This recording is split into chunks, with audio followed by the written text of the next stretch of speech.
How long will you be staying with us? Hopefully for the rest of the morning.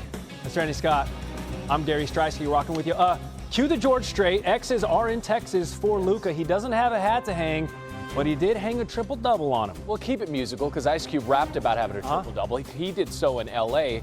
Luka had a good day of his own as his former team came to visit him in L.A. And Luka paid for the parking for plenty of Laker fans. I probably put a dent in the paycheck. He and Jordan Brand bought out an entire parking lot right across the street from the arena. Then it came time for greetings, and right behind him, watching him take his pregame shots, was Mavs GM Nico Harrison. Awkward. Luka got a little pregame handshake with former teammate Kyrie Irving, who said it was awkward as bleep going against Luka.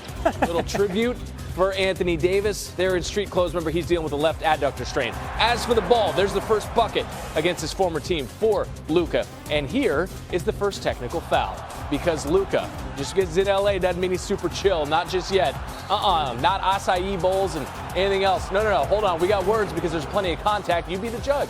Luka's driving. Looked like he had a point. Yeah, like he got his forearm held. Have a point. And when you have a tatted forearm, sometimes people think you're tougher than you are. And Speak from experience? it's the curse. I don't know. Not about me. But as for the game, Luka left open from, Hermosa Beach, Manhattan Beach, R.I.P. Sharkies. He hit the three, his only three of the day. He did have 9 points in the first. Lakers up 8 after 1. J.J. Redick said you have to honestly, it's healthy to acknowledge the awkwardness and the emotion and embrace it. And Luka did. Second quarter, settling down, finding Austin Reeves. Look at this dime again. He had 15 rebounds in this one. The assists are piling up. Austin Reeves had 20 points. And then Luka. Yep, that's going to be a foul on Klay Thompson. To the line for 3 free throws. And this is a crowd that the Mavericks brass can't control.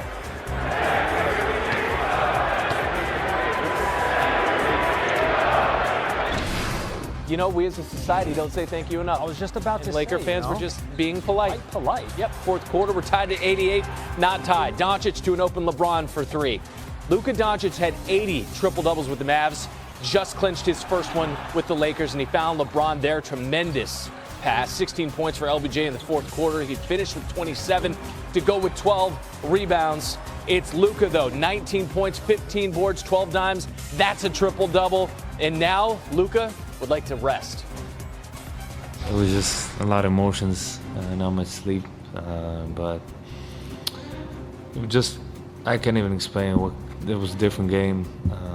Like I said, sometimes I don't know what I was doing, and I'm just glad it's over, honestly. We understood as his teammates that we wanted to try to get this win for him. Obviously, we know what transpired not too long ago, so as his teammates, we wanted to try to back him no matter how, in any way, shape, or form, on the court, off the court, whatever. Somebody left the door open in studio, and now all of a sudden it's a little windy. Brian Windhorst joining the program. You were at the arena last night. Take us inside of it. What was the atmosphere like, start to finish?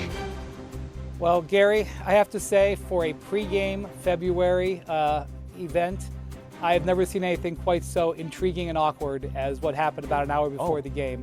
Now, it is not unusual for Nico Harrison to come out and be on the court pregame. It is a little bit unusual for him to wear an electric blue suit.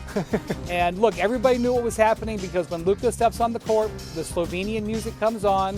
It's a tradition that was started in Dallas. The Lakers have picked it right up. There's Malika Andrews right with Nico. She was experiencing it in real time.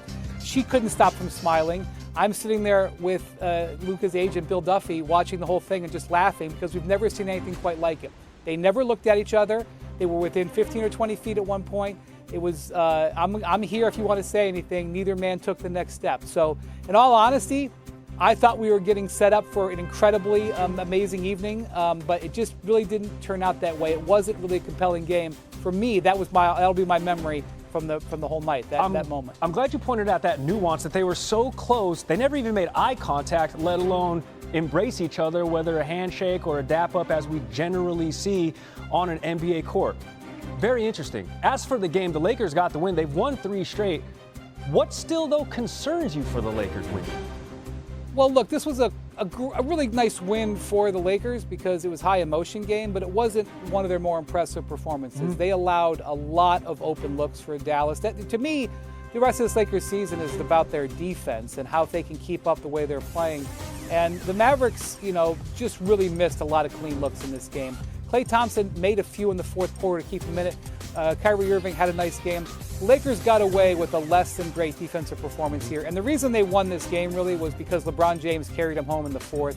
They had 11 baskets in the paint in the fourth quarter because the Mavericks just had no size in there. A lot of second chance possessions late in the game. This is a game that neither of these teams are going to be proud of.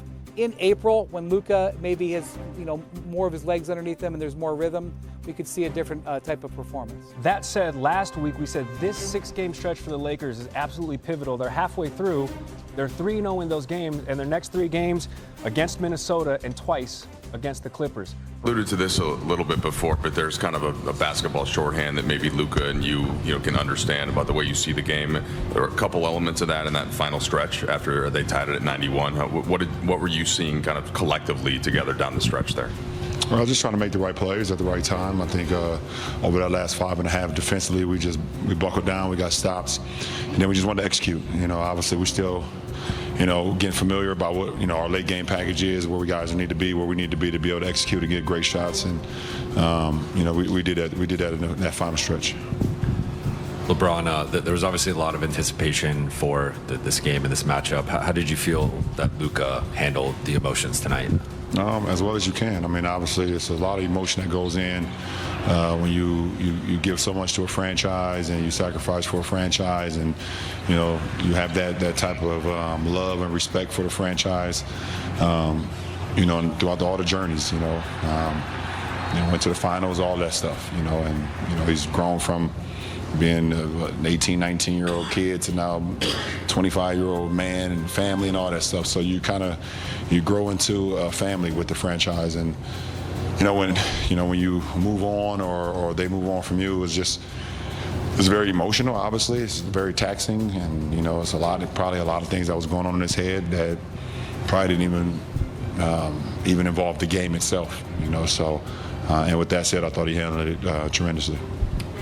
LeBron, in the first quarter, the team showed a video honoring Anthony Davis's return, and I know maybe sometimes you're not locked into what's going on the video screen. One, did you see it? And two, how did it hit you, the way obviously the Lakers fans received him upon his return?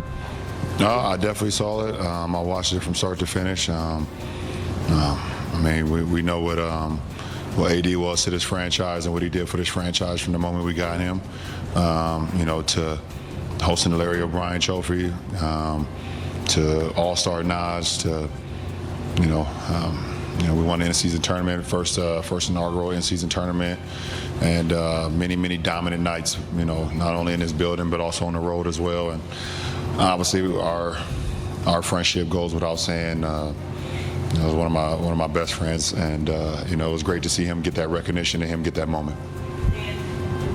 LeBron, you had 16 points in the fourth quarter, but I think Dorian had 2.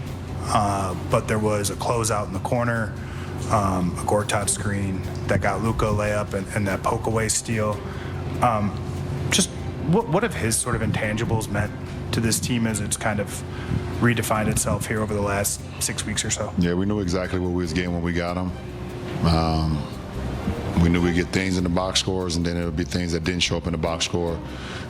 He's just a winning player. He makes winning plays, and like you said,